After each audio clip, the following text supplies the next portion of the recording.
could play like that more often. Yeah, the Bible questions Gramps and Granny thought up were hard, but we did pretty well for a couple of puppets. I got all the ones about David right. He's my favorite character in the whole Old Testament. You did good with all the other people, too. So, what is your favorite story so far? Oh, I don't know. There's so many I love. The one I just read in Daniel chapter 3 was wonderful, and I've learned so much from all of them. Daniel 3. Is that where King Nebuchadnezzar set up the golden statue in Babylon, and it was 90 feet tall and 9 feet wide, all covered with gold? That was some statue. And just think of the cost of it. Yeah, and whenever music played, all the people nearby were supposed to fall down on their faces and worship it. Anyone who didn't would be thrown in a fiery furnace.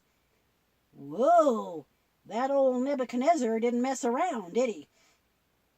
It was extreme, all right, and it presented a huge problem for the faithful Jews like Shadrach, Meshach, and Abednego.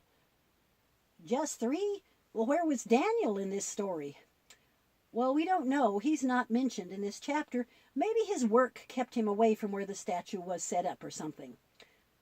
So, how come it was such a big problem for the Jews? Well, what do you think, you goofy little puppet?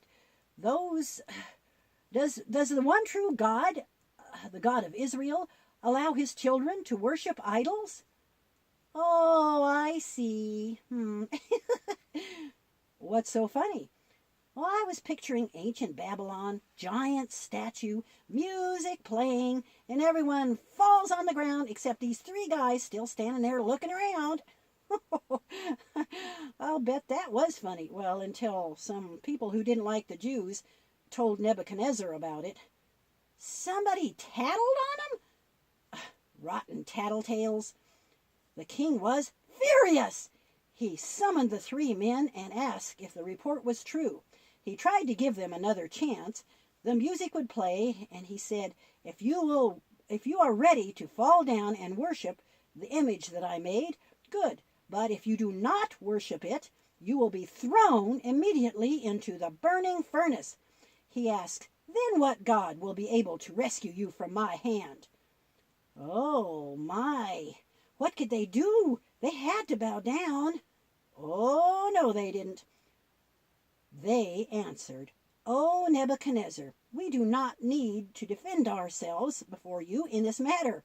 If we are thrown into the blazing furnace, the God we serve is able to save us from it. But if he will rescue us from your hand, O king.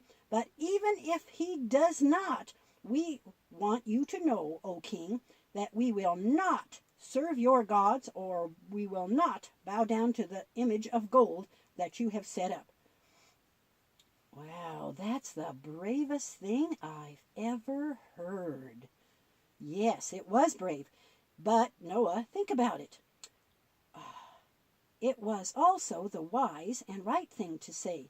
If they had bowed down to please the king, then they would have 100% sure their lives would have been saved. But would they have lost their chance at eternity with God? Which is more important? I have never thought about it that way. It's always better to please God than men, even when we're talking about a king. So, did Nebuchadnezzar make good on his threats? He did, and more. More? Yep. He had that furnace heated up 7 times hotter than usual, and he commanded the strongest soldiers to tie up the 3 men and throw them in. So, wearing their usual robes and turbans, Shadrach, Meshach, and Abednego were thrown into the fire. It was so hot the soldiers were killed. Uh-oh. Goodbye, Shadrach, Meshach, and Abednego. Nope. Nebuchadnezzar looked into the fire, from a safe distance, of course, and he leaped to his feet in amazement and cried out, weren't there 3 men that we tied up and threw into the fire? His officials answered that yes, there were. The king said, well, look, see, 4 men are walking around in the fire, unbound and unharmed, and the fourth looks like a son of the gods. He shouted for them to come out, and when the 3 of them did, the king and all of his officials crowded around them. No harm had come to them, not a hair on their bodies was even singed, and they didn't even smell of fire. Wow! God saved them from that. Was that really an angel in there with them? Well, the king said it was. We don't know for sure. The king decreed that no one in the realm was to ever say anything against the God of Shadrach, Meshach, and Abednego, and he promoted them to higher positions. That is a wonderful account of God's power and his love. And like you say about all the stories in God's Word, I learn something all the time. Great. Hey, you want to go over there and explore behind that shelf? Yeah, maybe we should.